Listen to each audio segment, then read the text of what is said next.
Because of the following special broadcast, the paper chase will not be presented this evening.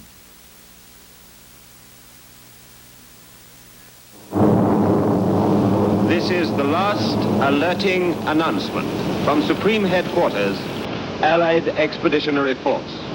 General Dwight D. Eisenhower.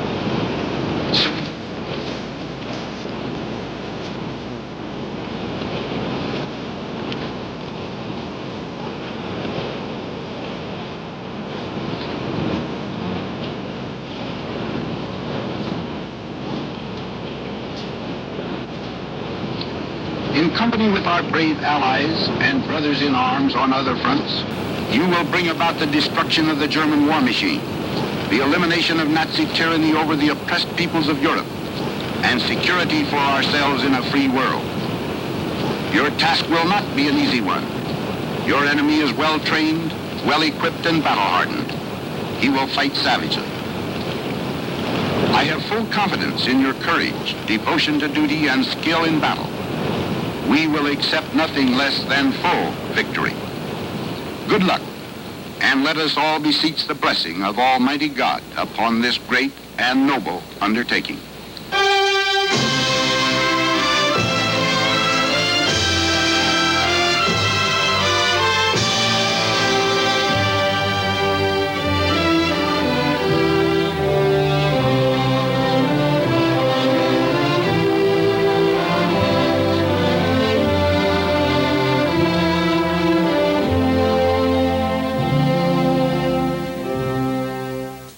That was the opening of a CBS Reports broadcast marking the 20th anniversary of the great invasion of Europe that destroyed the German war machine and liberated Western Europe.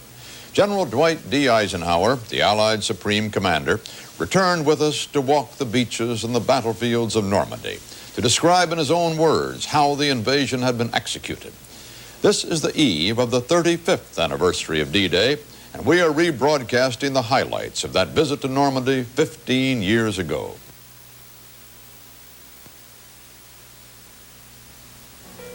I like to cast a party the way I cast a play with very special people, and the champagne must be equally special. Paul Masson, a premium California champagne of impeccable taste. Paul Masson wines taste so good because they're made with such care.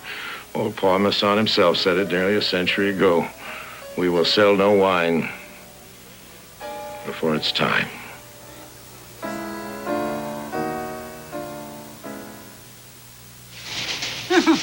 We buy the big guy's typewriters, but you wanted Wang's word processor. Okay, David, let's see your giant killer tackle this giant report. Yes, sir.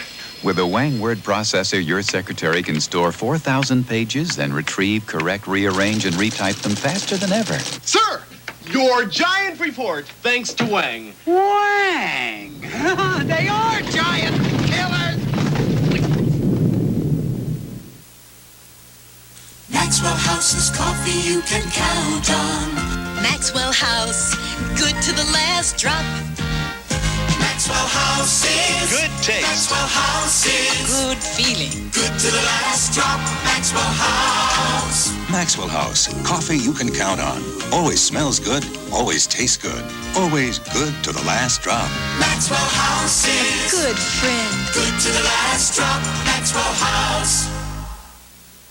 Just remember, this little puppy's going to depend on you for the rest of her life. Oh, we'll feed her, right, Mrs. Cooper? Oh, you just be sure it's with Cycle dog food. Is there really a difference? Oh. Cycle is the only line of dog food specially formulated to help keep your dog healthy at each stage of her life. Cycle 1 is made just for puppies to help start them out healthy. Because when you're little, it's really important. Oh, she'll always be important enough to get Cycle. Cycle, nutrition for the life of your dog. General Eisenhower and I began our conversations at what had been a forward tactical base for Supreme Headquarters on the south coast of England. Dan Rather narrates. This is Southwick House near Portsmouth on the south coast of England. Today it serves as a Royal Naval School, but 20 years ago it was the forward tactical base of SHAFE, Supreme Headquarters, Allied Expeditionary Force. From here, the D-Day spark was ignited that led to the liberation of the continent. To recapture the tempo of that time, General Eisenhower returned to the war room with CBS News correspondent Walter Cronkite, where the original invasion map has been preserved just as it appeared that morning of 6 June 1944, with the units frozen at D-Day, H hour. This room was then the most secret in the Allied world. General, when in the planning did Normandy first come into the picture as the site? Well, the detailed planning started long about the fall of 1943 and was under charge of a man named Morgan, General Fred Morgan of the British Army. And it took months of planning, and he was in many ways the father of the plan that was executed here, the start being on D-Day. And what about the date? When was that first chosen? Well, there was first of all, the Joint Chiefs of Staff and the two governments, the Western governments, had told Generalissimo Stalin that we would attack in May. So we began to examine the weather, and we had to have a particular combination of tides, light, and moon. And this was showed that you had about a few days in June where you could have the perfect conditions, or nearly perfect conditions, and a few days in May. We'd like to have gone on the 5th of May. But to get the breadth of attack we thought necessary, we had to wait until June. Now, the ideal days were from June 4th. 5th was the ideal day, but 4th was satisfactory, 5th, 6th, and 7th, and even possibly 8th. But that would have been stretching a little bit. Now, I picked June 5th as the best. And we came down here hoping and praying that the weather would be sufficiently good we could go on the June 5th.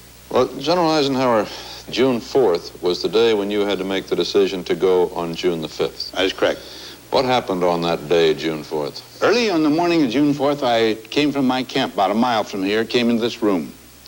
And Captain Stagg, who was the chief meteorologist for the Allied forces, he was supported by 2 or 3 Americans, a couple other Britishers. But he made the presentations. That morning, the stars were out, it looked beautiful, and he gave us the worst report you ever saw. And he talked about gales hitting the Normandy beaches, and winds up to, the rate of 45 miles an hour, that kind of thing. Landing would be impossible. So I just said, all right, we have to postpone. So we postponed for 24 hours. There wasn't any question of going the 5th. I mean, none of your commanders said, oh, no. advise Well, going. I believe Montgomery said he was ready to go. But it didn't, the conditions were such that I knew. We'd had our troubles down in the Casablanca beach when you got surf pretty high. We also had some in Sicily. So it was it wasn't in the cards. You couldn't go.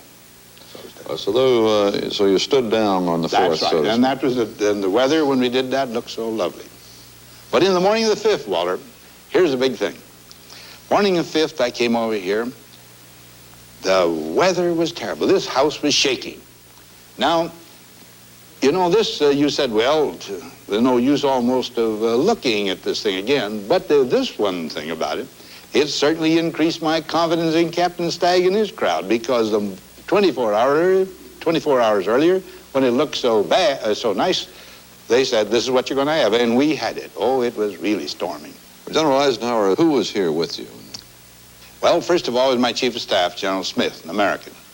And then we had General Montgomery from the British forces and General Bradley from ours. Then there was Ramsey, who was the naval commander, Lee Mallory, who was the British commander of the Air Forces.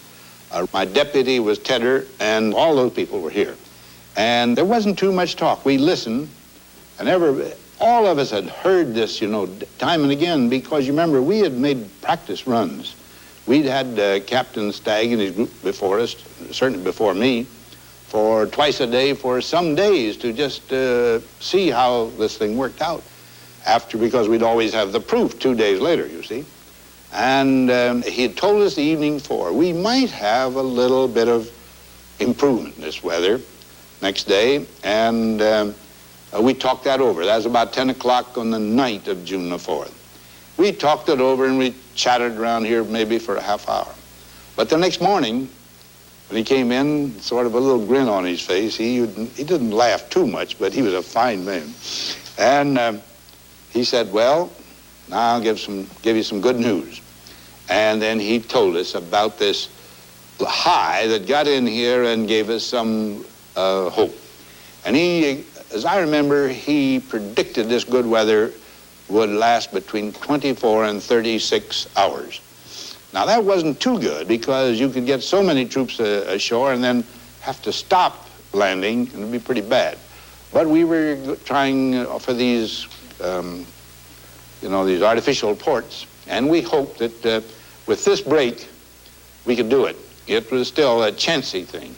But when he gave it and said that the waves now on the beaches were not going to be more than 3 feet or something of that kind, and the wind was going down, there'd be some opportunity for bombing, and the gunfire from the naval ships could be spotted pretty well. I thought it was just the best of a bad bargain, so I possibly sat silently just reviewing these things, maybe, I'd say 35 or 45 seconds. Now it's been reported by some of the people present. For example, my own chief staff says 5 minutes. Well, I know that one, but 5 minutes under such conditions sounds like a year. Actually, I'd think after 30, 45 seconds, something like that, I just got up and said, okay, we'll go, and this room was emptied in 2 seconds. Now, this was at approximately 4:15 in the morning of June the 5th. You had about 20 hours to wait before the first airborne troops went in, and 26 hours before the ground forces hit the beach. What did you do during all those hours of waiting? Well, of course, that's the most terrible time for the senior commander. He's done all that he can do, all the planning, and matter of fact, there's very little more that any commander above division command can do anything after once you get started. So the first thing I did, I went over and fortified myself with a lot of coffee and breakfast. Then I began to go up and down the wharves. Some of the ships were still starting out, and I saw people that had sent them off and so on. And I came up here during the middle of the day to see if any news coming out, and I kept pretty close to my communication center. And then finally, along about 6 in the evening, I went over to a field from which the American airborne, started out. Now, I couldn't go to all these fields because there were many of them, but I did go into the 101st Division, and it was a very fine experience. They were getting ready, and all camouflaged, and their faces blackened and all this. And there they saw me, and of course they'd recognize me. And they said, now quit worrying, General. We'll take care of this thing for you. And that kind of thing was a good feeling. As they started off, I watched them out of sight. Then it took me a couple hours to get back to my headquarters. One of the most famous pictures of D-Day was of you talking to the paratroopers in their camouflage. And one of the versions of that visit, I think, said that as you turned away, this reporter saw a tear in your eye. Well, I don't know about that. It could have been possible because, look, here's the kind of an operation you start. You know there are going to be losses along the line. They're going to be bad because we knew this.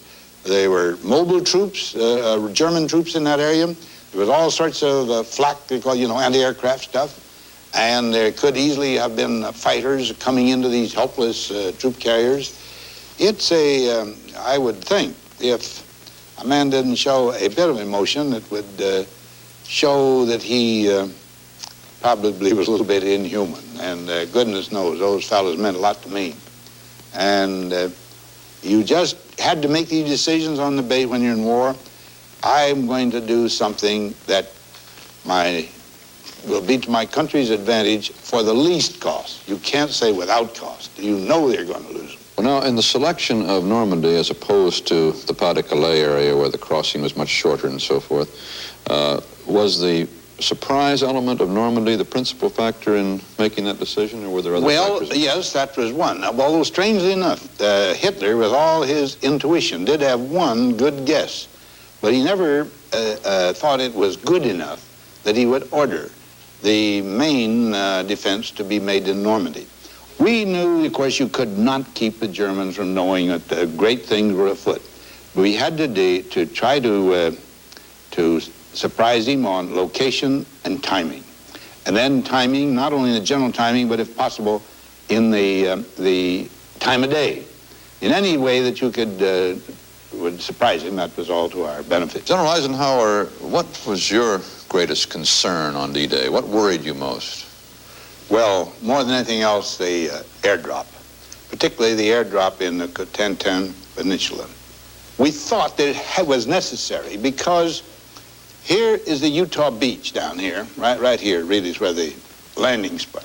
Behind that was a big lagoon that had been constructed by the Germans. Over that lagoon, which was a deep one, were just several exits, and only 3 of them were usable.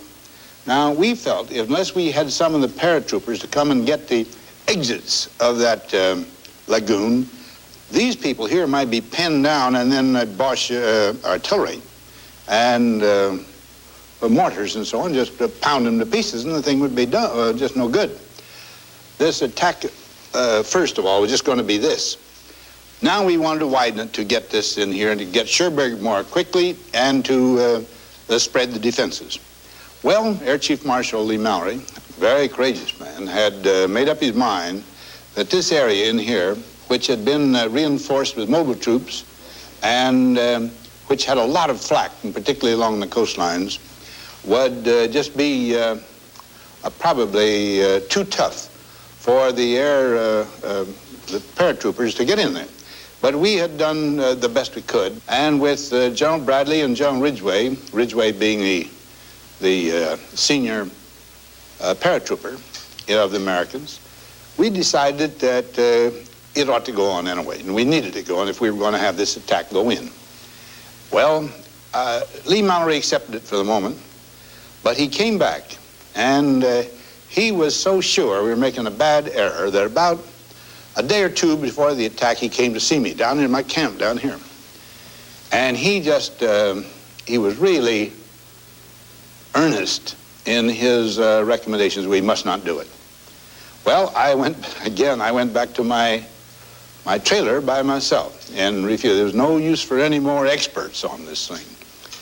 And I went on this theory that this attack, without this, was not a good gamble. From the beginning, we'd all agreed on that. Now, we had to make some adjustments of where they were going in because the Germans had been reinforcing in here. But there was a little town in here, San Mary-Glise, and that was to be captured. These exits, and then to protect our left flank as we came in here, why, that was the mission of the paratroopers. Now, although they had some high losses, they were nothing like Lee Mallory had feared they'd be. And by the way, I had a message, I think something about 2:30 or 3 in the morning, that they landed.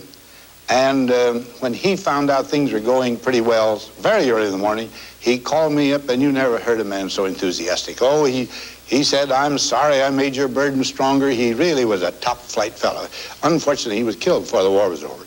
After his reunion with the past at Southwick House, General Eisenhower drove to the Royal Naval Yard at Portsmouth, where he was greeted as an old friend and comrade in arms. With a twittering of massed bosun's pipes, he sailed aboard a modern British frigate, HMS Gurkha, repeating the journey he made to the Normandy beaches in a British mine layer shortly after the landings.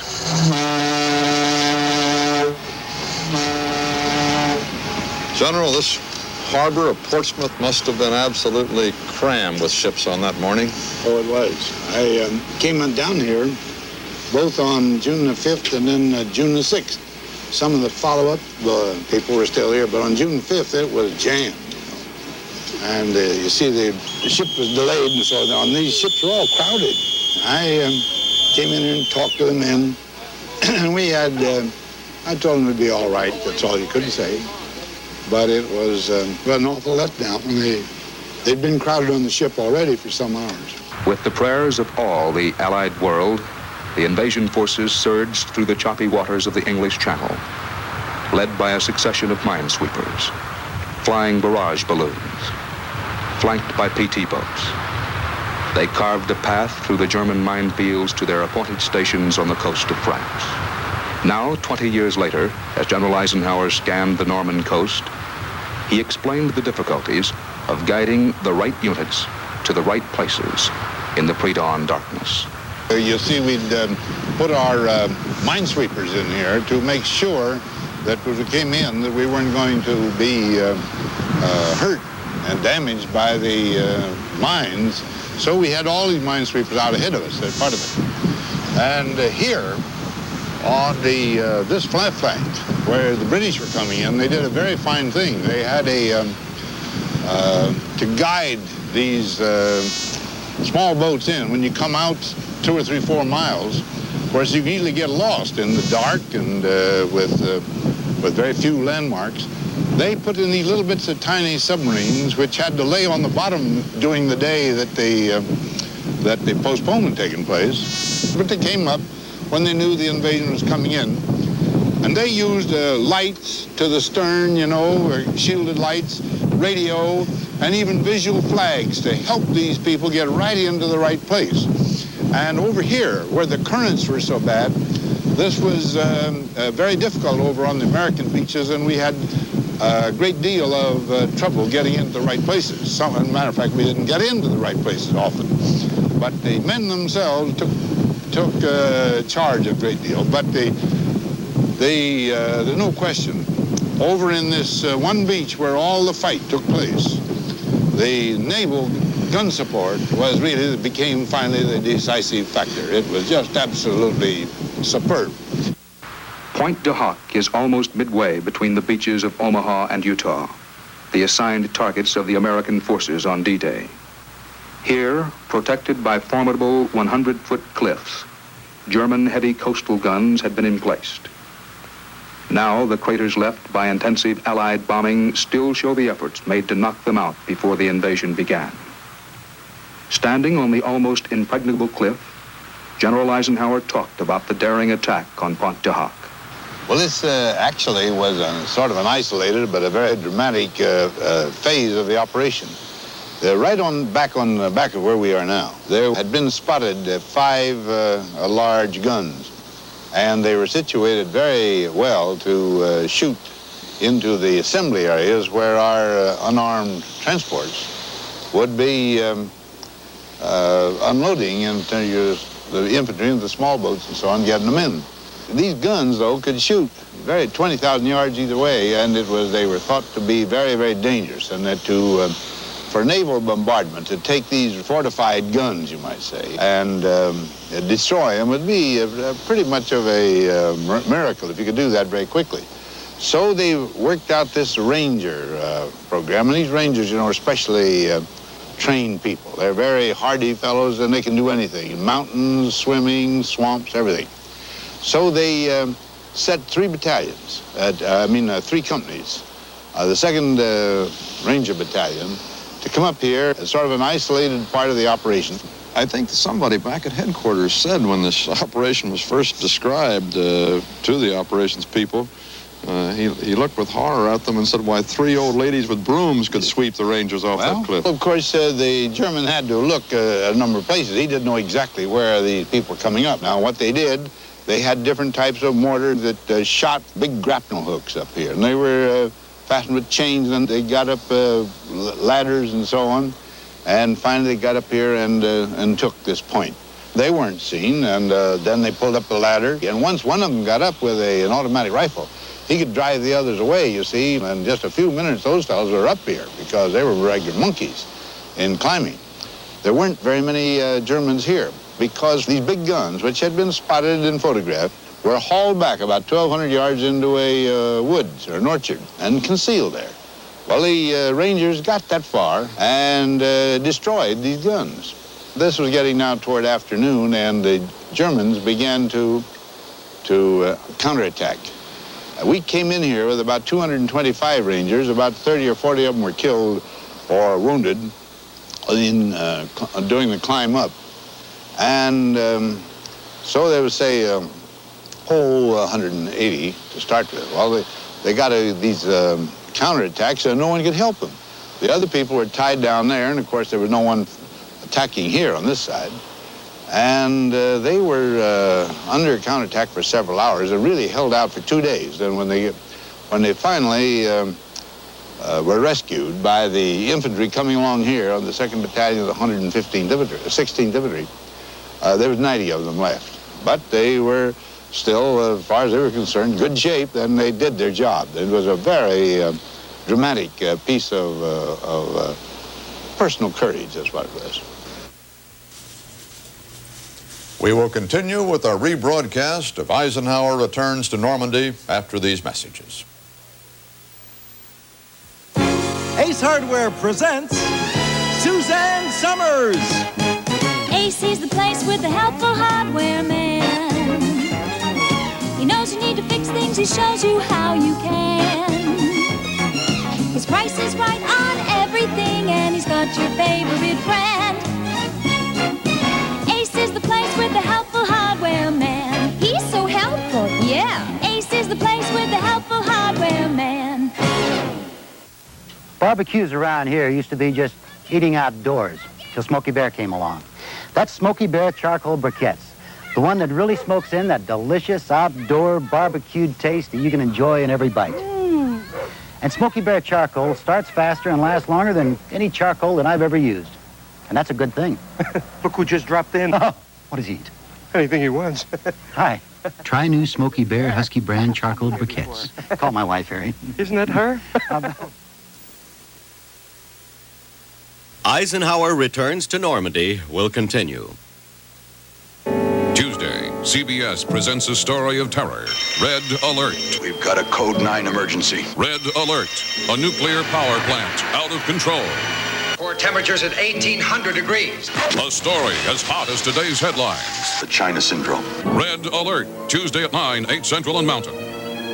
Tonight on CBS. This is a typical European woman. She loves to dress, but even more, she loves gold. Gold jewelry from Dioro. Why, with a gold earring here, a bracelet there, and a chain here, there, and everywhere, she knows that whether gold goes up or down, it's affordable to wear Dioro jewelry of solid gold in all the right places. See Dioro solid gold jewelry from $25 to $100 at this fine store. 6 crewmen still missing on burned-out Superior freighter. An update at 10.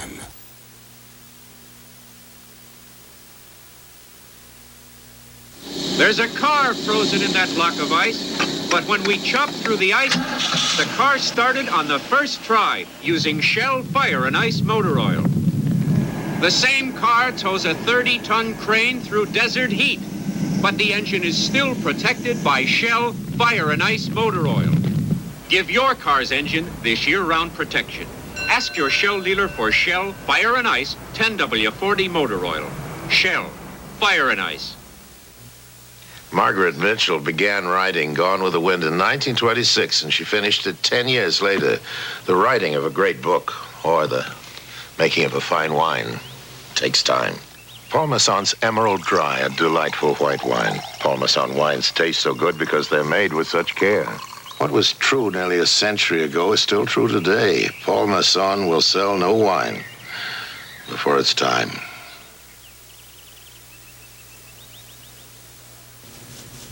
General Eisenhower described in this film made for the 20th anniversary of the invasion that liberated Western Europe how the great invading force crossed the stormy English Channel to gain some precarious footholds on French soil. And then he and I went to the scene of the fiercest battle of D-Day. Suppose we go along and look at Omaha Beach. Well, I think we should, because there's where the big attack, and then that was the one that ran into real resistance. All along the line, that was the worst one. Omaha Beach, on the main coast of Normandy, directly fronting on the English Channel, the center of the Allied attack. Its high ground gave every advantage to the enemy. General Eisenhower stopped to inspect a German observation post overlooking the beach. General, from this bunker overlooking the beaches, the German must have had a tremendous sight on D-Day morning.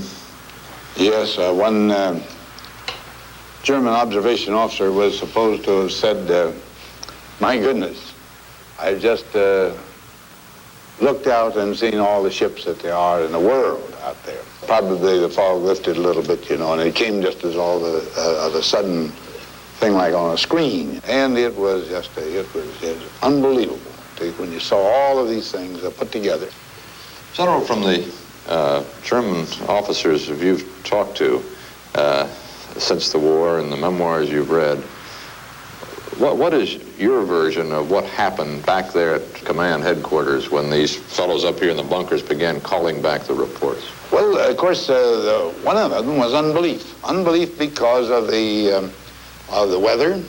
Second, unbelief because their communications were so badly cut up. It was a complete state of confusion for the high command for the moment. Runestad didn't know what was happening, and of course all of these division commanders along the line, they knew less, and Rommel wasn't here for the moment. General, do you think that if Marshal Rommel had not left the front on June 5th to either visit his wife in Stuttgart on her birthday, which happened to be June 6th, or to see Hitler, which was sort of the official version of where he was going, do you think that his presence here would have made a great deal of difference? No, I don't. He couldn't have known any more than these people did. Now, he was a great believer that the invasion had to be hit right at the beach. And he might have put a more prompt counterattack somewhere, but he couldn't have done it in great strength because he didn't know where his own troops were, what they were doing, and what we were doing. As General Eisenhower drove along the now empty expanse of Omaha Beach, he explained why, in spite of the 200 yards of open beach swept by enemy fire, the landings had to be made at low tide. Well, the only trouble was this whole beach had been, Rommel had just sown it with obstacles, every kind of miserable, vicious obstacle, and most of them were mine.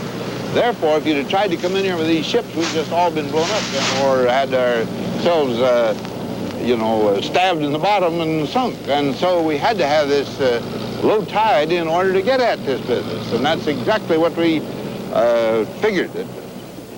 Well, General, was it these underwater obstacles that made Omaha the toughest of the beaches as it was? Well, of course, that was one part of it, but this beach was very heavily fortified and manned. For example, there were 4 batteries of field artillery in here, and there were 85 machine gun nests, to say nothing of all of the concrete fortifications, some of which still remain. There were 8 big bunkers, each of which had a 75 gun or more, and with a local support for that gun. And there were 35 pillboxes, each of which had guns at all the range from machine guns up to 88 millimeters. They had, I think it was 18 anti-tank guns, and finally there was rocket launchers, launcher sites. I forget how many of those, but I think it was about 20. All of that over how long a stretch of beach? The beach is about, the total feet, beach we were attacking was about 4 miles. And, but the area we had to cover, that is the sector for this 5th Corps that was attacking through here, which was the 29th Infantry and the 1st Infantry, stretched out finally to about 10 miles. Well, now, what was the chronology of D-Day morning here? The troops hit the beach here about what time? Well, they hit the beach, as I recall, about 7:25. That's what they're supposed to. And we were trying to get as simultaneous beaches. I think down in the British sector, General Montgomery found it necessary because of rocky beaches to shift the time just a little bit. But by and large, they were supposed to get in here about 7:30. But then I think the support ships started firing about 6:30. You must remember, Waller, that all of this sand was filled with obstacles, and there had been some attempts to cut the lanes that we wanted through them, but it wasn't very successful.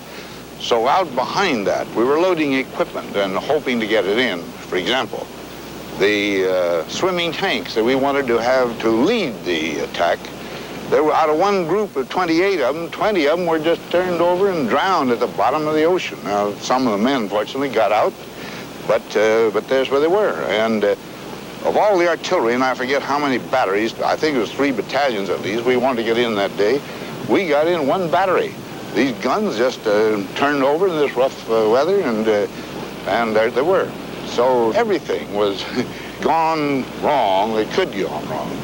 And as I say, finally, the thing that pulled us out was the bravery and the courage and the initiative of the American GI. That's what did it.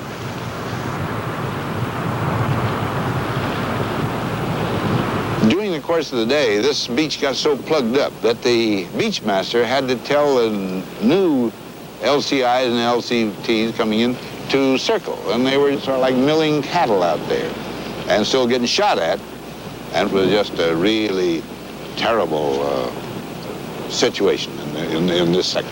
Now, some of them, you remember, had been in these crowded ships for 4 days. Remember, we'd had a 1 day of postponement. So when they came out here, and now they were told, now don't get in your boats yet because we don't know what's going to happen.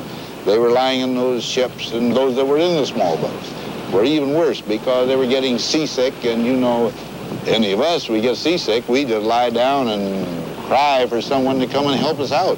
These people, when they got out of those things, had to be right at the top of their form. They had to be giving out everything they possibly could to win this battle. So they came in those little ships, and then, of course, finally they would ground.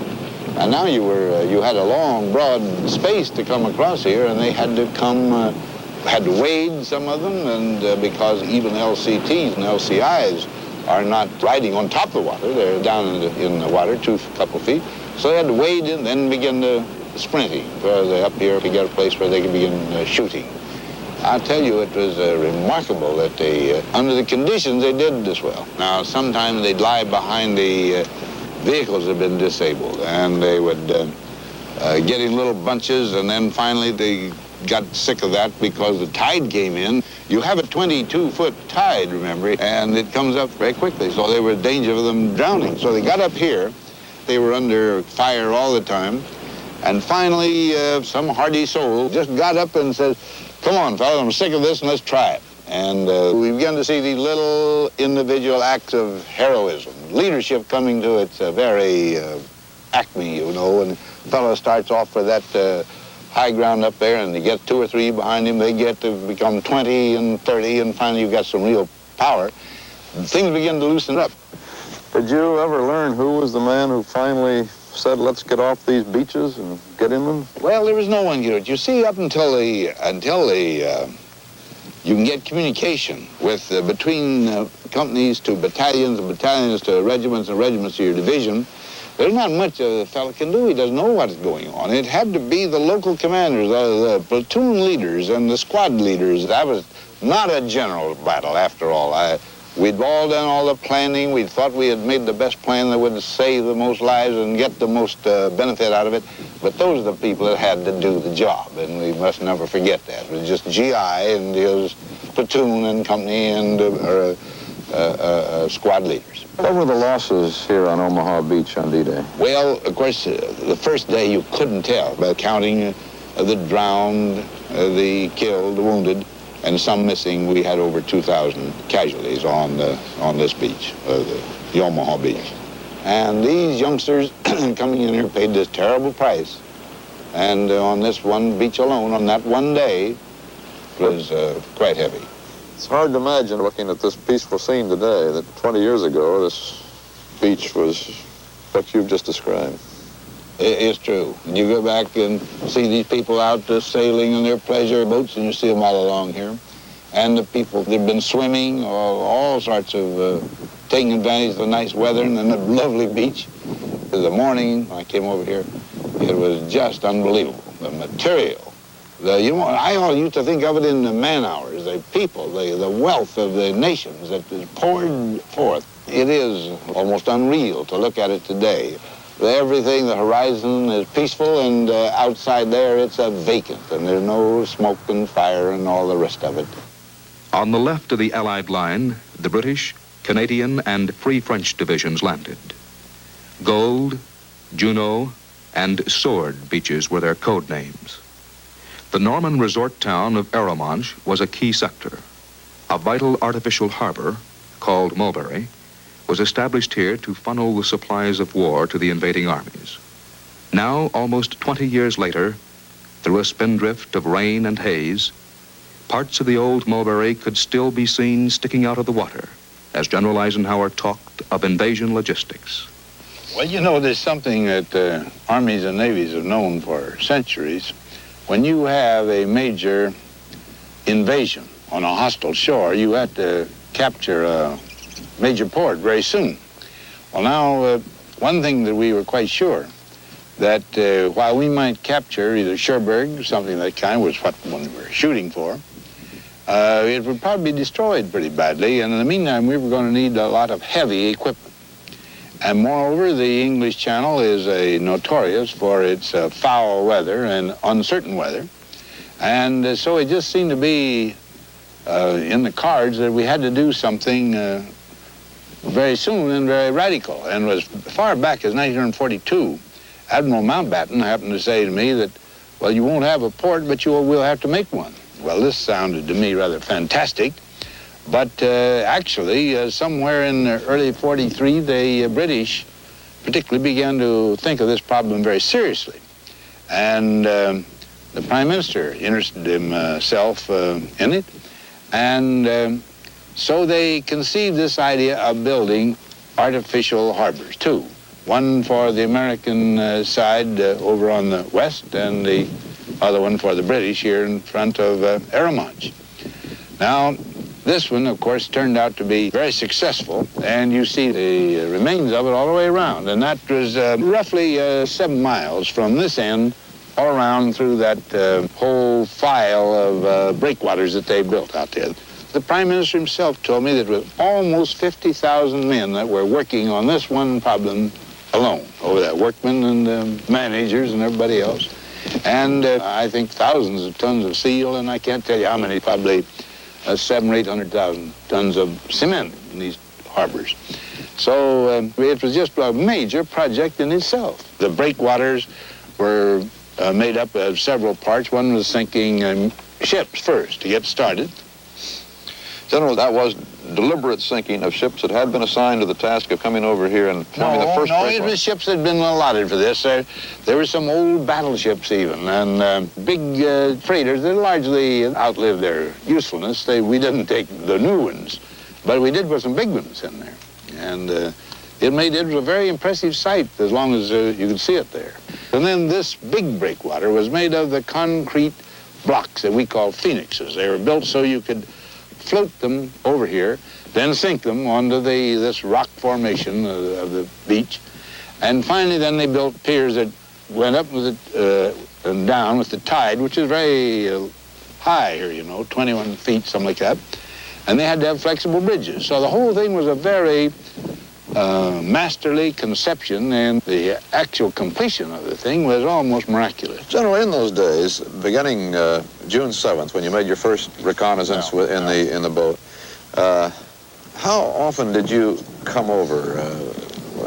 Well, it would vary. Sometimes you'd have to go back to the Maine to get a lot of things straightened out up in London, and then down in Portsmouth.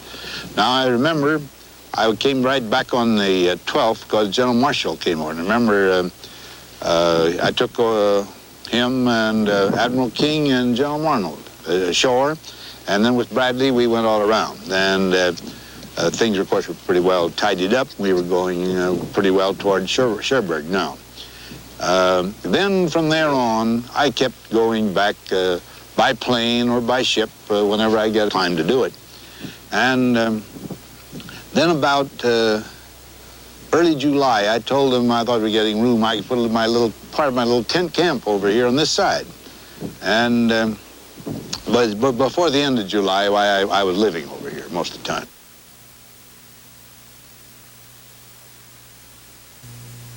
A surprising message to Rolaids users. Tums neutralizes 1/3 more acid than Rolaids. Watch this familiar demonstration. 1 Rolaids and 1 Tums tablet are added to stomach acid. Both neutralize the acid. But on those occasions, when your stomach has even this much more excess acid, Tums can still absorb it. Rolaids can't, because tablet for tablet, Tums neutralizes 1/3 more acid than Rolaids. For acid indigestion and heartburn, take Tums. More super values from Sears. This Father's Day, save $20 on the Sears Craftsman 3/8-inch variable speed reversible drill, or on this Craftsman dual-action pad sander with built-in dust pickup, or on this variable speed saber saw with manual scrolling action, or save $10 on the Sears Craftsman versatile grinder for home use. Only $29.99 each. Sears, Sears, Sears, where America shops. Amy McVeigh keeps her brown bottle of Lysol brand disinfectant in the linen closet, behind an old hot water bottle and a box of Epsom salt. Too bad, because every day Lysol could be disinfecting and deodorizing the bathroom bowl, could be cutting down on germs in her wash, even in cold water, and killing household germs, including germs that cause odors. Where is your brown bottle of Lysol? The baby's room's where I always used it. Find it. Here's our favorite way to save money and quench a thirst. Kool-Aid unsweetened. Same as when I was a kid. My mom knew the great taste of Kool-Aid was our favorite by a mile, so sometimes she'd treat us to a second pitcher. It was economical then. Still is. With my sugar, Kool-Aid unsweetened's about 13 cents a quart, and it has vitamin C. Mom, can you make more Kool-Aid? Well, I suppose so. You loved it as a kid. You trust it as a mother. Kool-Aid brand soft drink mix. This is the Norman countryside behind the beaches. These hedgerows were an unexpected hazard, and General Eisenhower told a story of GI ingenuity. This attack in this hedgerow country was terrific, because here, let's say this field would be 50 yards square. You'd try to take men and sneak along the hedges to get behind the defenders of the next hedge. Well, on either side, they'd be flanked by the riflemen. So you just had your tanks to get in there with these light guns, couldn't knock them out, and they could give you the firepower, and the infantry could get on, and that's the way we finally broke through. So, you know, one of the biggest problems correspondents had in Normandy during the battle was explaining how a hedgerow could stop a 30 or 35-ton tank, because people at home thought of a hedge as the kind of hedge they have, but not like this. Just stop here a minute, Walter, and I'll just show you how this thing works.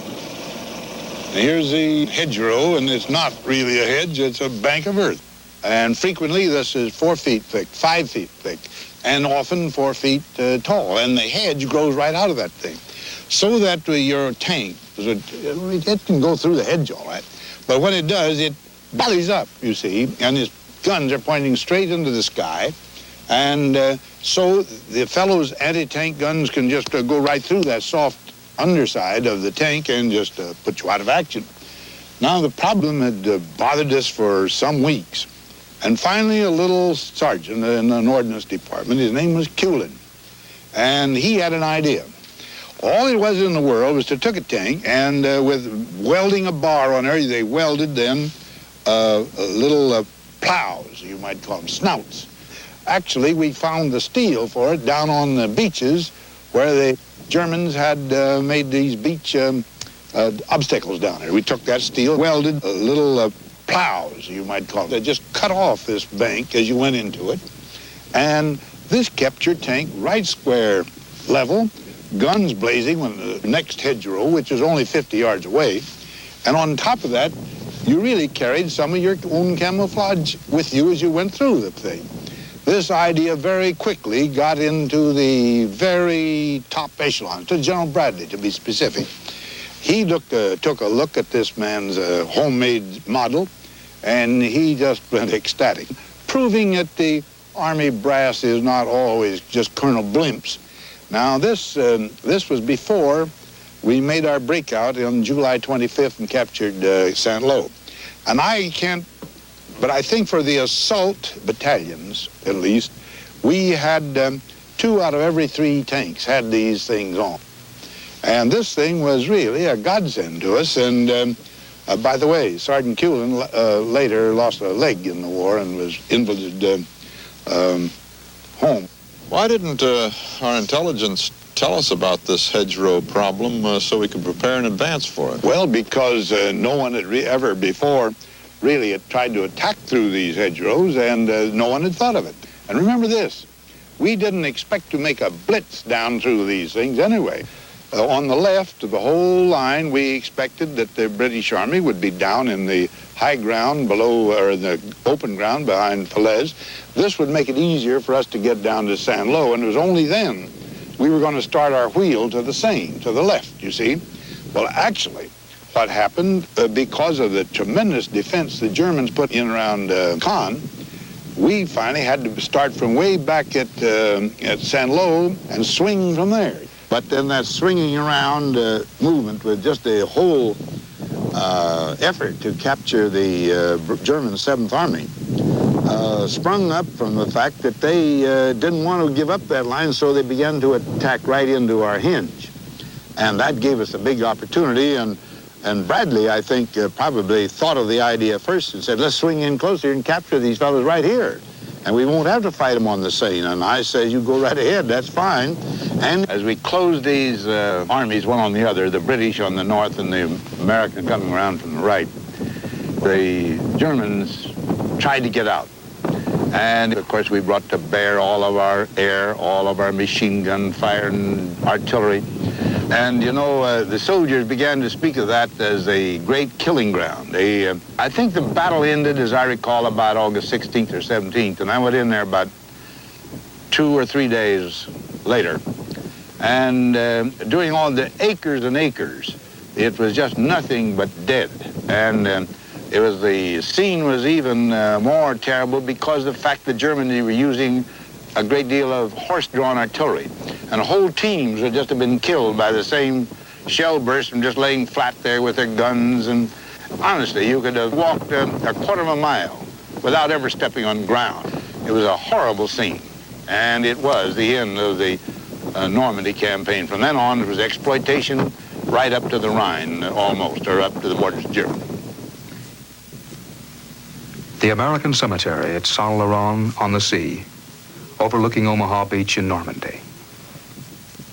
Richard Volbrock of Illinois, comrade in arms known only to God, an unknown soldier. Ephraim Lowe of Pennsylvania, New Jersey, I guess. Chester Tenhagen of Virginia. What unit is that man? 86 Battalion, Claude Cole, 90th Division of Arizona. Joseph Slovak, Pennsylvania, 29th Division. One of the assault divisions. Russell Woodward of the 29th, and Harry Ramsey of the 8th from New Jersey. Willard Klaus, 82nd Airborne from Kentucky. Oh, yes. I think there's some 9,000 boys who fly here.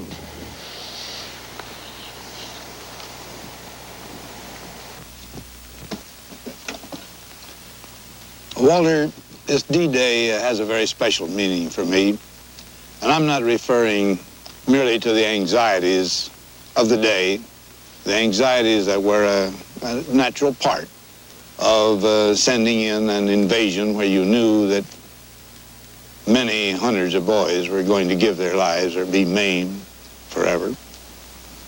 But my mind goes back so often to this fact. On D-Day, my own son graduated from West Point. And after his training with his division, he came over with the 71st Division, but that was some time after this event. But on the very day he was graduating, these men came here, British and our other allies, Americans, to storm these beaches for one purpose only. Not to gain anything for ourselves, not to fulfill any ambitions that America had for conquest, but just to preserve freedom, systems of self-government in the world. Many thousands of men have died for ideals such as these. And here again, in the 20th century, for the second time, Americans, along with the rest of the free world, but Americans had to come across the ocean to defend those same values. Now, my own son has been very fortunate. He has had a very full life since then. He is a father of 4 lovely children that are very precious to my wife and me. But these young boys, so many of them, over whose graves we have been treading, looking at, wondering and contemplating about their sacrifices, they were cut off in their prime. They have families that grieve for them, but they never knew the great experiences of going through life like my son can enjoy. I devoutly hope that we will never again have to see such scenes as these. I think and hope, pray, that the humanity has learned more than we had learned up till that time. But these people gave us a chance, and they bought time for us so that we can do better than we have before. So every time I come back to these beaches, or any day when I think about that day 20 years ago now, I say once more, we must find some way to work to peace and to gain an eternal peace for this world.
Good evening from CBS News. This is Newsbreak.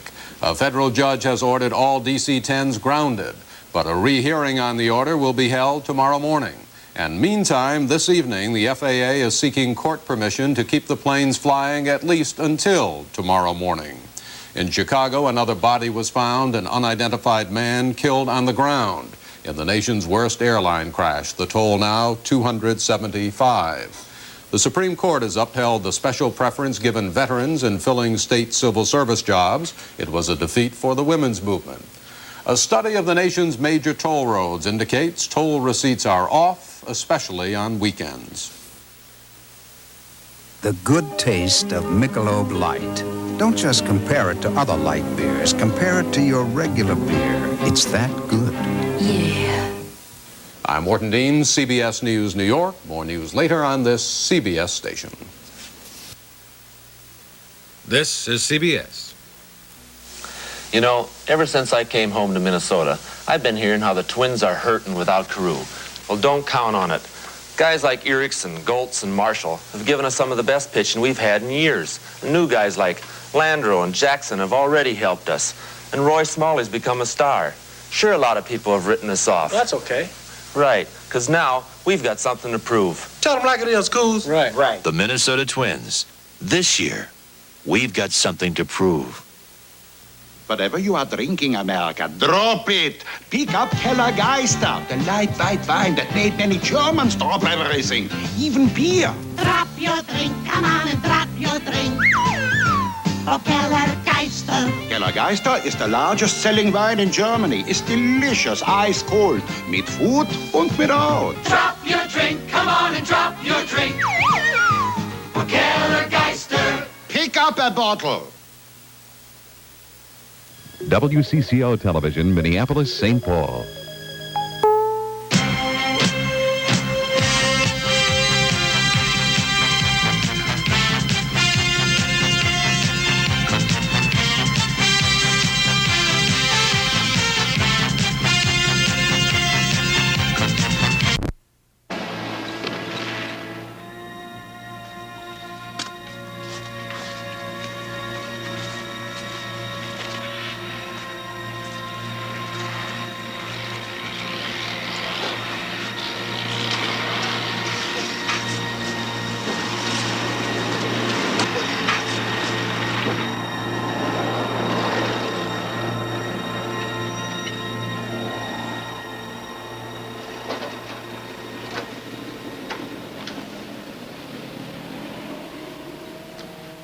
Mike, I've never seen such confusion.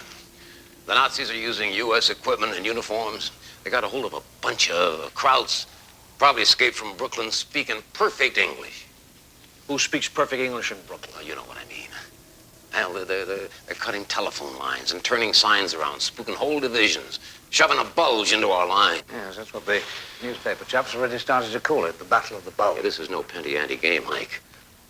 Hitler's thrown all of his panzer divisions into the pot. All of them. Brad, well, I can't give you an exact picture. My communications are shattered. Whole units have been wiped out. They've driven a wedge between the 8th and 9th armies. Over 100,000 men are cut off from here. Arthur? Well, flying conditions are simply impossible. Nothing can get off the ground in this weather. Feel bloody helpless. This is no time to feel helpless. It's time to attack. We've got to stabilize our lines first. Saint-Denis, Bastogne, maybe half a dozen other pockets with cut-off units. They might not be able to hold out. Well, damn it, they'll have to hold out. Maybe we should have figured Hitler would try an insane gamble like this. Maybe I should have figured.